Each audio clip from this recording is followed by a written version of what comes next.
행하신 일들을 간증하고 설교하고 설명해도 팔짱 딱 끼고 난 유대인이야. 나 예수 40년 믿은 사람이야. 나를 뭘로 알고 이래? 텃주대감 노릇이라 그럴까요?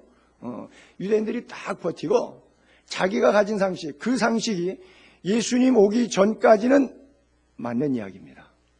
그러나 예수님이 오셔서 율법 조문을 폐하시고 영으로 모두를 이방인들까지 새롭게 하셨어요. 그래서 아브라함의 씨에 대한 선택적인 것은 아브라함과 다윗의 선 예수 그리스도의 세계라 예수까지만이고, 그 이유는 모든 열방이 주께 돌아오게 하면서 무할례적 구원을 선포하셨거든요. 근데 과거에 함몰되어 있고 옛날 전통에 빠져 있고 늘 해왔던 보수적 습성에 젖어 있으니까 새로운 말씀의 신약적 개혁이 그 안에서 일어나지 않는데, 예수 그리스도의 빛이 조명 와도 메시아가 오셔도 그 메시아도 안 믿는 거예요. 지금까지 이스라엘 사람들이 예수 안 믿습니다. 유대교인들은요. 메시아닉 주라 그래서 유대교인 가운데 예수 믿는 사람이 그저 한 5% 됩니다. 100명 가운데 95명은 예수 안 믿고요. 100명 가운데 5명 정도는 유대인 가운데서 예수 믿는 사람들이 있는데, 이 예수 믿는 사람들은 어떻게 예수를 믿게 되었느냐? 본토에서 예수 믿은 가능성은 거의 없어요. 해외 나갔다가, 호주에 갔다가, 유럽에 갔다가, 미국에 갔다가 삶의 현장에서 힘들어가지고 예수를 만나게 되는 계기들이 있었어요. 그리고 그 사람들이 다시 회복된 다음에 본국에 돌아왔을 때 자기와 자기 가정 자녀들에게 메시아가 왔다 가셨다. 유대인들이 말하는 오실 메시아는 재림하신 메시아시지 우리가 애초부터 기다렸던 메시아는 아니라, 이것이 이제 메시아닉 주들, 지금 이스라엘에 있는 개신교회 몇 사람, 극히 일부 한 5%의 사람들의 이야기입니다. 자, 이 이야기, 이 싸움을 2000년 전부터 지금까지 하고 있어요. 대단하죠. 2000년 전부터 지금까지. 그 2000년 전에 바로 저거예요. 다툼과 변론. 그 싸움을 한 거예요. 바울과 바나바가는 현지 선교사이기 때문에 그들은 교회 전통과 문화에 대한 관심이 없어요. 어떻게 하든지 하나님의 영이, 성령이 모든 사람들을 만져서 예수 믿고 구원받게 하는 거에만 초미의 관심이 있지, 교회 전통, 의식, 율법, 조문에 대해서는 별 관심은 없어요. 근데 유대인들은 그런 데 관심 없어요. 영혼과 생명에 관심 없어요. 조상 때부터 갖고 있었던 전통, 문화, 여기에 지대한 관심이 있어요. 그러니까 이 관심 가지고 서로 싸우는 것이죠. 여러분, 고민해 봅시다. 우리의 믿음의 근거가 무엇이에요? 믿음의 대상이 뭐예요? 전통? 기독교적 전통? 교회 전통? 기독교 문화? 어떤 종교적인 문화? 우리가 붙잡아야 될 거, 우리가 믿어야 될 거, 이겁니까? 안 그러면 예수 그리스도입니까? 예수 그리스도는 진리예요. 진리는 너희를 자유케 한다 그랬어요. 예수 믿는데 종교적으로 억어되어 있으면 그 사람은 종교인이지 그리스도인은 아닙니다. 그렇죠? 교인이지 그리스도인은 아닙니다. Church member, 교회 구성원으로서 세례받고 목사님 의견이 있습니다. 이렇게 회의하고 회무하는데 멤버십은 있어요. 표결할 때 한 표의 가치로서의 멤버십은 있어요. 그러나 그 속에 그리스도는 없어요. 하나님의 뜻을 보기에는 자기가 갖고 있는 살아온 세월 동안에 경험했던 전통과 문화에 짓눌려 있어요. 그래서 성령의 다양한 역사를 보는 시각이 없어요. 이게 유대인들과 바울과 바나바가 다투었던 그런 문제예요. 15절에 계속해서 오늘까지 모세의 글을 읽을 때 수건이 마음을 덮었도다 그래요. 오늘까지 모세의 글을 읽을 때 수건이 마음을 덮었도다. 그 수건이 뭐예요? 하나님의 영광이 너무 세니까 빛을 조금 간접 조명으로 막아주는 역할을 했던 것이 이 베일에 쌓여 있던 거거든요. 이것이 오늘까지 덮여 있더라. 자, 저 오늘까지라는 뜻은 뭐냐면 모세의 글이라고 하는 것하고 시간적인 간격을 얘기하는. 자, 모세의 글은 저때로 말하면 1500년 전입니다. 1500년 동안은 유대 역사 가운데 역사해왔던 율법 조문이 있죠. 오케이, no problem. 단 오늘까지라고 하는 것은 예수님이 왔다 가시고 부활승천하시고 50년의 성령 강림하셨습니다. 그리고 세월이 고린도 후서를 쓸 경우니까 50년이니까 약 20여 년의 세월이 지났습니다. 예수님이 부활승천하신 지가 20여 년이 지난 오늘까지도 1500년 전 시대에 거슬러 올라간 모세의 글에 백혀 있으니 이게 되겠냐는 것이죠. 그게 나쁜 건 아니었죠. 그것을 붙잡고 이스라엘 백성들이 왔죠. 아브라함과 다윗의 자손 예수 그리스도의 세계로 연결됐죠. 그 정통성을 무시해버리자는 건 아니죠. 그 정통성은 그대로 받아서 인정하지만 그런 오늘 right now 지금 하나님께서 exchange 하신 것이 있지 않느냐.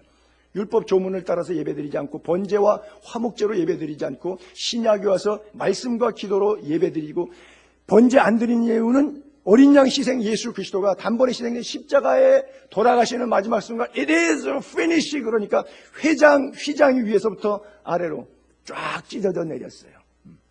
그리고 더 이상 그날 이후로 골고다에서 십자가 지고 예루살렘 성전에 성소와 지성소의 휘장이 찢어진 날 이후로 제사 안 지냅니다. 양 안 잡습니다. 번제단에 피 안 흘립니다. 근데 왜 자꾸 할례 얘기하냐는 거죠. 근데 왜? 스타일이 바뀌었는데 이제 안식을 끼워넣으면서 할렐루야 첫날 빛을 창조하신 하나님, 그 빛을 예배하는, 빛을 창조하신 하나님을 예배하는 주일이 되었는데, 그렇죠? 그리스 말로 원어로 그대로는 끼리야끼, 큐리오스, 주님이라고 하는 단어와 소유격을 붙여서 주님의 날. 요한이 계시록을 받게 해서 밤모습에 왔을 때 내가 주의 날에 많은 물소리 같은 소리를 주의 음성을 들으니 이랬거든요. 그게 주의 날이라고 써 있어요. 그게 빛을 만드신 첫째 날이에요. 그러니까 안식 후 다음 날이고 성경에 나오는 사도들이 모였던 안식 후 첫날 예배했던 바로 그 날들이죠. 그 오늘까지라고 하는 날, 그리고 모세의 글이 우리들에게 주었던 날, 그 사이에 변혁이 왔는데 그 변혁을 거부하고 있는 것이죠. 자, 요한복음 1장에 보게 되면 그래서 참빛, 예수님이잖아요. 참빛이 왔어요.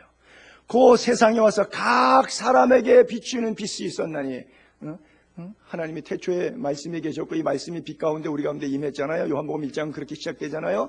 그래서 11절에 나가면 자기 땅에 오매, 유대 땅에 오매, 아브라함 씨 자손 가운데 오매, 베들레헴 땅에 오매, 그리고 아브라함의 자손 씨를 통해서 마리아의 몸을 통해서 요셉의 몸을 통해서 자기 땅에 자기 백성 사이에 왔어요.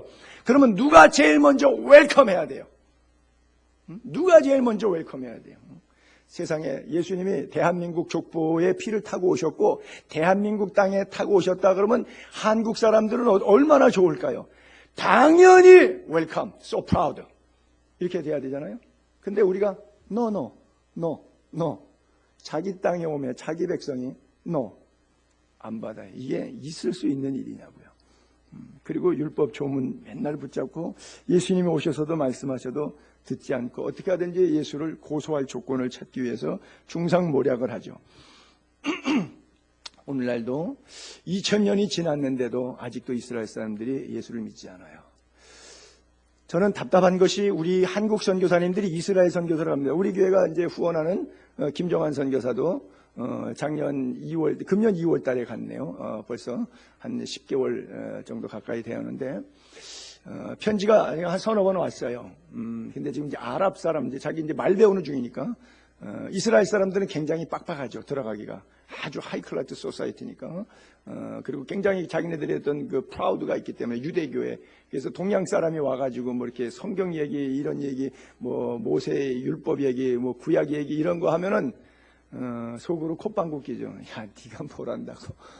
그렇죠. 그러니까 한국 선교사들이 하다가 나중에 어디다 하냐면 전부 다 아랍 사람, 팔레스타인 선교로 다 넘어가고 있어요.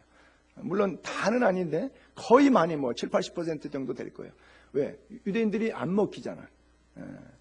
같은 유대인이 메시아닉 주가 전도해도 잘 안 막히거든요. 복음화율이 5%가 안 되니까. 그런데 한국 사람이 가가지고 버벅대면서 이스라엘 말도 제대로 아직 깨우치지 못해갖고 얘기하니까 되겠어요? 그러니까 주로 아랍 사람만 가갖고, 왜냐면 팔레스타인 사람은 가난하고 유대인들에게 맨날 매맞고 폭격당하고 8m짜리 담을 쌓아갖고 가자 지구에 또 이렇게 전부 다 철조망성, 그러니까 뭐랄까 감옥에 사는데 워낙 감옥이 크다 보니까 그게 감옥인지 모르는 거예요. 거기서 유대지구 쪽으로 건너오질 못합니다. 그들은 이 장벽이 8m예요. 그리고 중간중간에 검문소 몇 개 있는데 그 성지순례 가다 보면 검문소 그거 한번 통과하려고 그러면 얼마나 세큐리티가 심한지, 어떤 때는 베들레헴 한번 예루살렘 갔다는데 16km입니다. 16km면 얼마나 가차운 거예요. 베들레헴하고 예루살렘하고. 근데 갔다 오는데 국경선에도 통과하는데 2시간 내지 3시간을 기다려야 돼요. 막 짜증나죠. 그러니까 유대인들에게 많이 당하니까 아랍 사람들은 마음이 심령이 가난해요. 그러니까 복음을 받아들이기가 아주 쉬워요. 상한 심령의 소유자들이에요. 유대인들은 아주 프라우드한 심령의 소유자니까 강팍하지만 심령이 가난한 아랍 사람은 복음을 전해가시니까 일단 선교사들이 양쪽을 대하다 보니까 같은 땅에 두 민족이 사니까 대하다 보니까 유대인들에게는 좌절감을 느끼고 아랍 사람들에게는 불쌍함과 긍휼이 느껴지니까 자꾸 사역의 방향을 트는 거죠. 마치 마케이트의 환상이 그쪽에 부르심이 있는 것처럼 이렇게 틀려지는 것이죠. 예수님은 그러나 그 중심을 흐트리진 않으셨어요. 자기 땅에 오며 영접하지 않지만 끊임없이 이 독사의 자식들아 누가 너희를 아브라함의 자손이라 하냐 차라리 돌들이 소리 지르라 뭐 이러면서 막 혹독하게 성전에 가서 높은 채찍 만들어서 혈기 부리면서 강도의 굴을 만들었다고 쌩 난리치면서도 그러나 잃어버린 자의 영혼 그 유대인들의 구원을 위해서 예수님께서는 우셨어요. 예루살렘의 딸들아 날 위하여 울지 말고 너희와 너희 자녀를 위해서 울라. 감람산 맞은편에서 예루살렘을 언덕을 내려보면서 기드론 실자 시내 골짜기 양쪽에 두고 언덕이 두 개 있는데 그 맞은편 언덕 올리브산에서 건너편에 있는 예루살렘을 바라보면서 암탉이 병아리를 품듯이 내가 너희를 품으려고 얼마나 너희를 사랑했는데 얼마나 많은 선지자들을 보내고 말씀을 주고 모세와 이사야와 예레미야와 호세아를 에레미야를 주었는데 너희가 그들을 다 죽였도다. 그러면서 적막한 마음으로 우셨던, 지금도 거기 가면 그 우셨던 현장에 교회를 하나 세웠는데 그 교회 이름이 통곡교회예요. 예수님 눈물교회 이름이. 내년은 올해 갈 텐데 웬만하면 달러 이자를 얻어서도 다 같이 가기를 바랍니다. 그래도 거기 가서 같이 울어야죠. 우리도 예수님 문자리에 가가지고 예수님 문자리에 가갖고 우리 웃으면서 사진만 찍고 오면 안 되잖아. 그건 농담이고요. 여러분 지금도 예수를 믿지 않는 유대인들 그 강팍한 모습을 보면 참 안쓰럽죠. 왜요? 그 수건이 안 벗어져서 그래요. 16절에도 보게 되면 그러나 언제든지 주께로 돌아가면 그 수건이 벗어지리라 그래요. 언제든지 강팍하지만 언제든지 몰라요. 그러나 언제든지 주께로 돌아가면 그 수건이 벗겨지리라. 계시록의 예언적인 메시지로 언젠가는 한 3분의 1 정도가 하루아침에 와장창 충창 주장창 유대인들이 주 앞에 돌이키는 그런 역사적인 변곡점이 오리라고 믿어요. 그러나 현재까지는 굉장히 강팍한데 그래서 종말론적인 신학자들이 땅끝까지라고 말할 때 그 땅끝을 유대인 선교로 보는 사람들도 신학자들도 없잖아 있어요. 말씀의 회전의 마지막 바퀴가 돌아갔을 때 시작한 점이 마지막 지점이 되기 때문에 그래서 Back to the Jerusalem이라고 하는 이런 구호까지 나오고 82,000 movement 하루가 1000년 같고 1000년이 하루 같은데 구약이 4000년이고 신약이 2000년이니까 6000년 역사가 지났다. 6일에 창조하시고 7일 때 천년왕국 들어가서 주님이 마지막에 천년왕국 그 안식에 들어가기 때문에 뭐 이런 식으로 세대주의적인 해석을 가했던 신학자들도 있어요.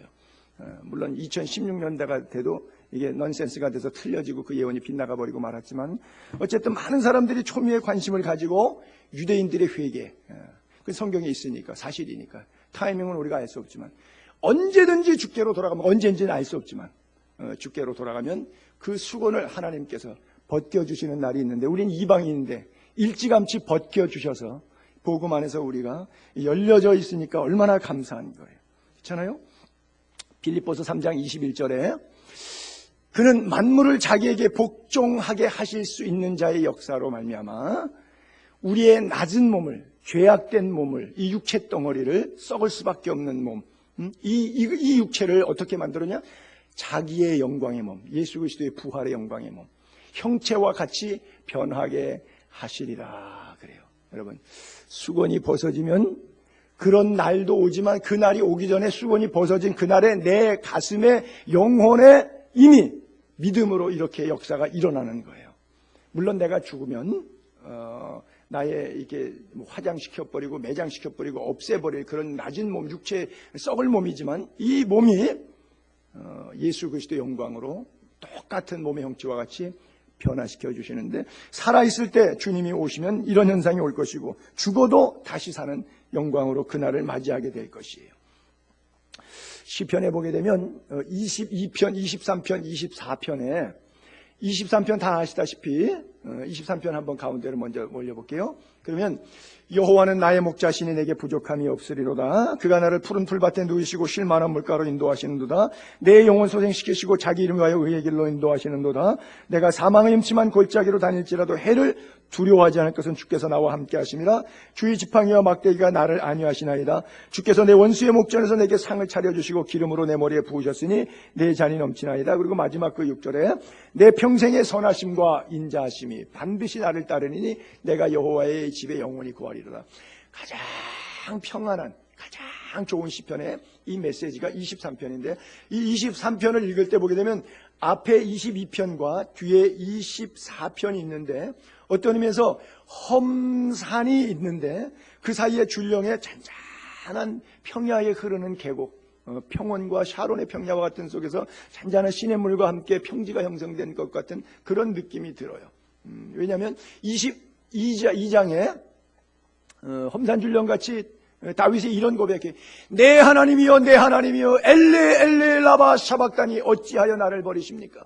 어찌 나를 멀리하여 돕지 아니하시고 내 신음소리 듣지 아니하시고 내 하나님 내가 낮에도 부르짖고 밤에도 잠잠하지 아니하오나 응답하지 아니하시나이다.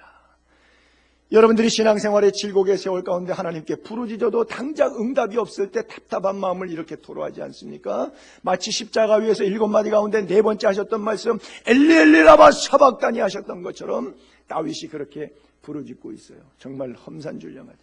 그러나 그 속에서 하나님을 바라볼 때 그럼에도 불구하고 여호와는 나의 목자시고 내가 그 여호와의 집에 영원히 거하겠다고 하는, 비록 사망의 음침한 골짜기를 지날 때도 주의 손이 나를 붙드시고 원수의 목전에서 내 위에 올리브 기름을 부으셔서 승리의 자리로 나를 세워주시고 크라이스트 기름 부음 받은 자로 나를 선택해 주시겠다고 말씀하시잖아요.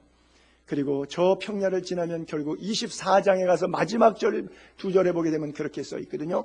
문들아 너희 머리를 들지어다. 영원한 문들아 들릴지어다. 영광의 왕이 들어가시로다. 영광의 왕이 누구냐? 만군의 여호와께서 곧 영광의 왕이시로다. 그래요. 우리의 인생 한 편의 드라마와 같아요. 시편의 22편과 3편과 4편은 비록 처음에 고난과 역경 속에서 나를 버린 것과 같은 참혹한 세월 속에 기도해도 응답함이 없는 것 같은 애절한 속에서 신앙생활이 흘러가지만, 그러나 깊은 신앙의 여명기를 눈물의 기도 속에 통과하다 보면 결국 깨닫는 거예요. 여호와는 나의 목자 되셔서 부족함이 없다는 사실을 나중에 깨닫는 거예요.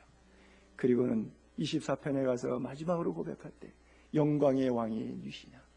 문들아 너희 머리를 들어라. 영광의 문이 들어가신다. 영원한 문 들릴지어다. 영광의 왕이 들어가신다. 그래요.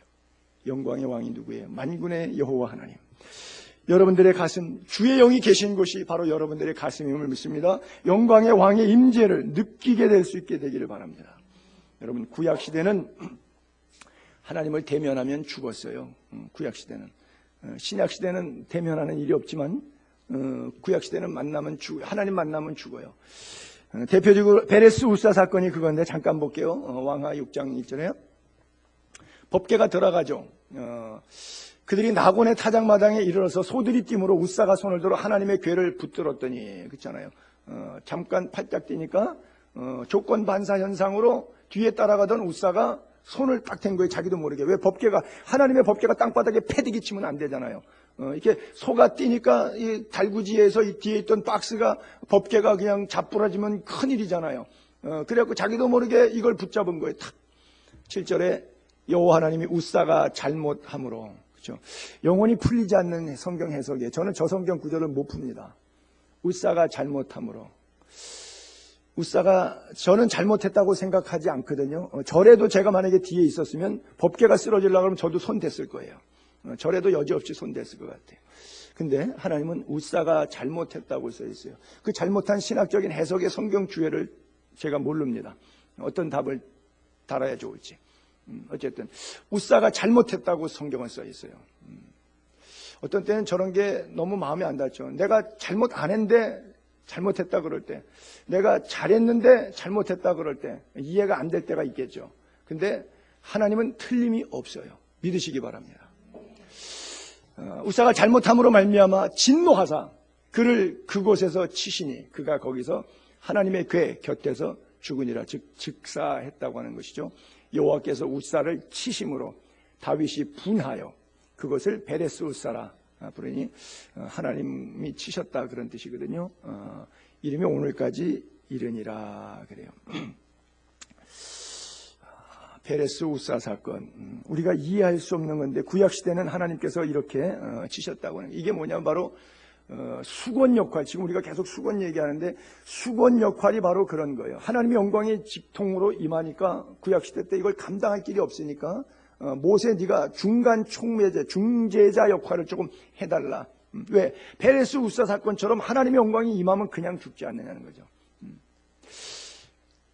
베레스 우사가 어떻게 자기 딴에는 하나님을 위한 열심으로 했는데 그것이 하나님 마음에 들지 않았는데 너 감히 어디다가 내 몸에다가 손을 대 뭐 이렇게 해서 죽였다기보다도 그냥 단순하게 이해하면 하나님은 공의예요. 죄가 0.1%도 불순물이 들어가 있지 않아. 하나님 자체는 공의십니다. 그렇잖아요? 그냥 불덩어리예요. 순도 100%의 불덩어리예요. 그런데 죄 있는 인간이 공의의 하나님하고 터치되는 순간 소멸되는 것이죠. 그냥 이건 자동 소멸이에요. 어디 감히 손대, 맛 좀 봐, 이게 아니라 공의의 하나님 앞에 죄인이 닿는 순간.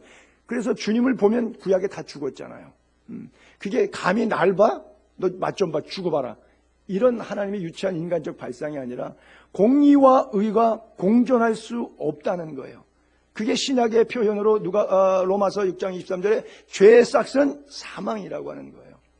죄의 결과는 그냥 죽는 수밖에 없어요. 선악과를 먹었더니 죽었더라. 물론 시차가 있죠. 그 시차 때문에 안 죽는 줄 알고 착각하고 죄를 행하기에 마음이 더 간땡이 붙는 거죠. 담대해지는 것 그것뿐이죠. 그렇다고 안 죽는 게 아니에요. 시차가 늦게 올 뿐이지. 하나님의 공의 앞에 그 누구도 설 수 없다는 것을 하나님은 분명히 우리들에게 말씀해 주고 있거든요. 바로 이 중간자한 역할이 그래서 수건인데, 출애굽기 32장 다시 보면 모세가 십계명 가지고 내려왔을 때 바로 그 표현이었죠. 우리 오전 시간에도 말씀 연결했었는데, 모세가 그들에게 말하기를 마치고 수건으로 자기 얼굴을 가렸더라. 그러나 모세가 여호와 앞에 들어가서 함께 말할 때는 나오기까지는 수건을 벗고 있다가 나와서는 명령하신 일을 이스라엘 자손에게 전하며 이스라엘 자손이 모세의 얼굴의 광채를 보므로 모세가 여호와에게 말하러 들어가기까지 다시 수건으로 자기 얼굴을 가렸더라. 그렇죠? 계속 그거예요. 이게 뭐예요? 베일에 쌓인 그런 신앙을 이야기하고 있는 거예요. 자, 여러분들은 베일에 쌓인 신앙입니까? 안 그러면 베일을 벗은 신앙이십니까? 나는 여러분들이 베일을 벗게 되기를 바랍니다. 무슨 말이냐?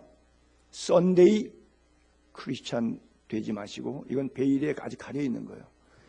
몰라. 여러분이 일주일 동안 어디 가서 무슨 짓을 하고 다니는지, 하나님한테 그 자리에서 직사당할 베레스 우사 사건 같은 어떤 짓을 하고 다니는지 내가 몰라. 근데 수건을 가려지는 거예요. 여러분과 저 사이에 수건이 가려진 거예요. 안 보는 게 피차 은혜인 거죠. 그거 보면 설교 못해. 그러니까 베일에 쌓인 것도 하나님의 은혜인데, 그러나 그것을 계속 그러고 있으면 안 돼. 신약 시대 와서는 이 베일을 벗어야 돼. 그래서 인격적인 썬데이 크리스찬이 아니라 에브리데이 크리스찬, 다른 말로 born again 크리스찬, 거듭난 중생한 그리스도인. 예배당에 앉아있는 손용삼이나 예배당 밖에 나가 있는 손용삼이나 뭐 신학교 강의 갈 때, 뭐 성남세무소에 설교하러 갈 때, 뭐 길바닥에 있을 때, 가정에 있을 때, 뭐 시장에 가서 이마트 가서 쇼핑할 때, 어떤 상황 속에서도 손용삼이는 손용삼이어야 되는데, 손용삼 안에 계신 그리스도는 이것 다르고 저것 다르면 안 된다고 하는 얘기예요. 수건을 썼다 벗었다 교회 와서는 가면 베일에 가려 있고, 또 나가서는 가면 벗고서는 마귀와 함께 화학거리고서는 웃고, 이렇게 살면 안 된다고 하는 얘기예요. 마태복음 17장에도 보게 되면 변화산 사건이 나오는데 거기에 모세와 엘리야가 나타나죠. 그리고 옷하고 얼굴에 광채가 하얘졌다고 그랬어요. 모두가 한 모습이에요. 그렇죠? 모세도 엘리야도 예수님도 한 모습이에요. 그러니까 베드로가 너무 좋아서 여기가 좋다고 천막 3개 짓다고 그랬는데 음성이 들리죠. 뭐라고 들려요? 이는 내 사랑하는 아들 기뻐하는 자니 그게 중요한 게 아니에요. 그 다음 말이 중요한 거예요. 너희는 저의 말을 들으라. 예수님의 말을 들으라는 거죠. 성경대로 살으라고 하는 것이죠. 말씀대로 행하라고 하는 것이죠. 뭐 예수님이 뽀다고 나고 뭐 모세와 엘리야가 광채가 나고, 아니 모세 광채는 뭐 3,500년 전에도 난 건데 뭐 또 한 번 더 났던 덜 났던 그 무슨 의미가 있겠어요? 한 번 더 난다고 더 모세가 멋있어집니까? 두 번밖에 안 났다고 덜 멋있고 세 번 나면 더 멋있는 거예요? 그런 거 아니에요. 또 날 필요 없어요. 그 메시지의 핵심 사상은 그거예요. 예수님의 말씀을 듣자는 거예요. 작은 예수로서의 삶을 이 땅에서 우리 모두 살아가야 된다고 하는 거예요. 그분의 형상이 우리 안에 이루어지기까지, 그분의 형상이 우리 안에 이루어지면 우리는 점점 더 커지는 것이고, 점점 더 영적으로 깊어지는 것이고, 점점 더 말씀 안에서 강해지는 것이고, 점점 더 완성해지는 거예요. 그렇죠? 사도 바울은 늘 초미의 관심이 그거예요. 주께 합당하게 살자. 그리고 범사의 그를 기쁘시게 하자. 자, 이 두 가지. 여러분, 라이프 스타일, 주께 합당하게 살고 계십니까? 두 번째, 범사의 그를 기쁘시게 하시고 계십니까? 복음에 합당한 삶을 살고 있는지, 그분 기뻐하는 일을 하는지, 그분 슬픈 일을 하고 있는지, 우리가 이 두 문제를 날마다 점검해야 돼요. 마지막 17절 부분에 내려가서, 주는 영이시니 주의 영이 계신 곳에는 자유가 있느니라. 그래요. 주의 영이 계신 곳엔 자유가 있느니라. 주의 영은 성령이라 그랬죠? 계신 곳은 바로 우리 아니라 그랬죠? 여러분, 예수 믿었기 때문에 자유로우십니까? 목사님, 내가 교회 나오니까 자꾸 목사님이 설교 듣고 신앙생활 좀 하면 할수록 좀 불편합니다. 여러분, 가짜기 때문에 그게 불편한 거예요. 아직 성령이 여러분들을 잡지 않기 때문에 그게 불편한 거예요. 성령이 내게 오면 먹고 입고 쓰고 상황과 환경을 초월됩니까? 안 됩니까? 초대교회 영성이라는 게 뭐죠? 부활의 영성이라고 하는 것이 뭐죠? 이 땅의 삶의 그 어떤 것도 나를 바더하지 않습니다. 나를 힘들게 하지 못합니다. 왜? 이 땅의 것이 나를 이기지 못하니까. 능히 영과 혼을 지옥에 멸하는 자를 두려워하고 육을 멸하는 자를 두려워하지 말라고 예수님께서 그렇게 설교하십니다. 여러분들의 가슴에 믿음의 담력이 있게 되기를 바랍니다. 주의 영이 계신 곳에는 so free, 자유함이 있습니다. 길과 진리와 생명을 주신 주님의 자유함이 있습니다. 왜 주의 영을 우리에게 주시는 줄 아십니까? 나 멋있게 뽀다구나게 살으라고 주의 영을 주시는 게 아니에요. 누가복음 4장 18절 19절, 주의 성령 내게 주시는 이유를 성경은 이렇게 써 있어요. 주의 성령이 내게 임하셨으니 왜 임하느냐? because 이는 왜냐하면 가난한 자에게 복음을 전하는 목적으로 주의 영이 내게 임한 거예요. 또 내게 기름을 부어주셔서 주의 성령의 기름이 내게 부어지는 이유는 뭐냐면 나를 보내사, 그렇죠? 오늘 예배드리고 이제 나가는 거예요. 세상으로 파송해서 일주일 동안 세상살이 하는 거예요. 나를 보내사 포로된 자에게, 마귀에게, 죄에게 포로된 사람들, 예수 안 믿는 사람들, 포로된 자에게 free, 예수 안에서의 참된 진리만 프리가 있죠. 그렇죠? 자유를. 눈먼 자에게, 영안이 멀어 있어서 육안만 뜨고 그냥 무엇을 먹을까 마실까 입을까 이것 때문에 거의 이렇게 표현하면 좀 저급한 단어지만 돼지처럼 살아가는 육신의 영안에 눈이 멀어 있는 사람들에게 눈 뜨고 보라 이거예요. 눈먼 자에게 다시 보게 함을, 뭘 봐요? 예수를 보는 것이죠. 전파하며, 그 얘기 해주는 거예요. 전파하며. 그 다음에 눌린 자, 사탄에게 눌린 자, 마귀에게 눌린 자, 죄의 사슬에 묶인 자 풀어서 자유롭게 해서 은혜의 사슬에 다시 연결시키려고 주의 은혜의 해를 전파하게 하려 하심이니라. 이것을 위해서 주의 성령을 우리에게 부어주신 거예요. 모쪼록 선교의 영, 성령은 곧 선교의 영인데 이 일을 감당하기 위해서 우리에게 은혜를 주신 줄로 믿습니다. 여러분, 이 은혜를 감당하는 것이 자유롭고 행복하게 되기를 바랍니다. 이걸 감당하는 것이 부자유스럽고 부담스럽고 불편하다 그러면 이건 문제가 있어요. 주 안에서 신앙생활이 자유로운 저와 여러분 될 수 있기를 주의 이름으로 축복합니다. 기도하겠습니다.